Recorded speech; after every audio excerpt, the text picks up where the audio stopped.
Okay, guys, don't want us to get behind in our book.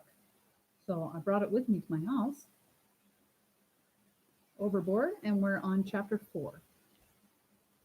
A mosquito had made a meal of Emily as she slept. Late that morning, looking in the bathroom mirror at the red welts on her face, she began to cry quietly. As she cried, she couldn't help but notice how pitiful her reflection looked, sniveling alone in the bathroom in just a camisole. Do you know what a camisole is? It's like a little tiny tank top.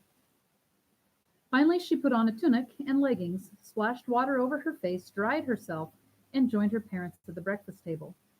Morning, Olivia said, cutting an orange. Emily said nothing. Have you seen the cell phone, Emily? James said. I got a page from the clinic 20 minutes ago, but I can't find the phone. It's probably near my so called bed somewhere. Matt called last night. What about? Olivia said, laying the orange pieces on a plate. As she handed it to Emily, she noticed the welts. Oh, what's wrong with your face? She asked. And then she answered the question herself. Another monster mosquito in the house. I guess I should get more of those mosquito coils. No, don't. They're a fire hazard, James called back. He was squatting, rummaging through Emily's clothes on the floor.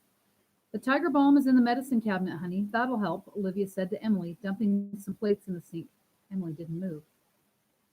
Olivia said, Can you just grab a piece of toast and those late?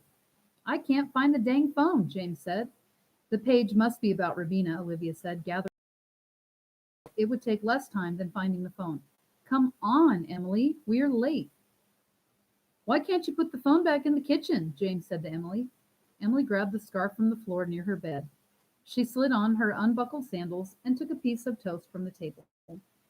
They usually rode the van, a BMO, but a BCAC came right past the door as they stepped out. Before I read this book, I didn't know what a BCAC was either. We'll find out in a second. So Olivia flagged it down. This one had a lime green carriage and a black awning. The driver, a wiry, dusty, barefoot man, pulled it by pedaling on a huge tricycle. It was designed to hold two people, but in a pinch and for a couple hundred rupees more, an enterprising, energetic driver would allow James to hold his daughter in his lap. Emily tied her scarf into a headdress as quickly as she could.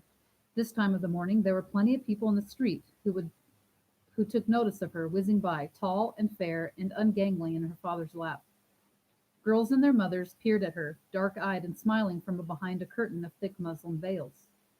Thank God she was moving, Emily thought. If the BCAC driver were to stop for any reason, she knew that the children would gather around her asking questions about who she was, where she came from, where she was going, and could they touch her blonde hair. They rounded the corner past a white mosque and then pulled up in front of the hospital. So a mosque is spelled Mosque, and that's kind of like a Muslim church. The night nurse burst out into the clinic. She was breathing hard and speaking quickly in Bahasa, Indonesia. James and Olivia listened and then exploded into action. Emily stayed on the sidewalk outside the clinic to buckle her sandals. Inside, she saw right away that Rabina's bed was surrounded by people, including James, Olivia, and the girl's mother and father, still dressed in their best clothes. She saw the nurse try to lead the parents away by their elbows, then give up. She heard the mother's voice strained in English to James. She's in septic shock. Amid the commotion, just next to the girl's cot, sat an old man on a woven rattan mat. He appeared to be in trance, rocking gently forward and back. Next to him on the mat, an incense burner let off a thin stream of smoke that blew apart every time a nurse or Emily's parents reached past it. So we just read about septic shock. Septic shock is basically where you have an infection inside of your body, and usually septic shock is like in your abdominal cavity.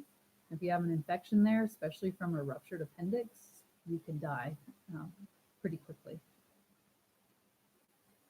Emily, Olivia barked, there are beds full of other children. Can't you help? Emily heard a fragment of a sentence from the night nurse. Tried to page you, and then her father's voice in Bahasa Indonesia. We cannot move her yet. Emily edged over to Yasso's bed. He was captivated by the commotion.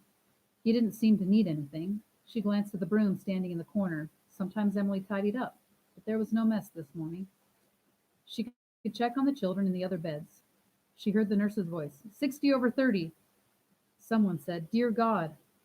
Emily tilted her head and could barely see Rabina's face covered in plastic oxygen mask. Her black hair was in clumps on the pillow. The girl was in cardiac arrest. That's where we'll leave off till tomorrow. See you then.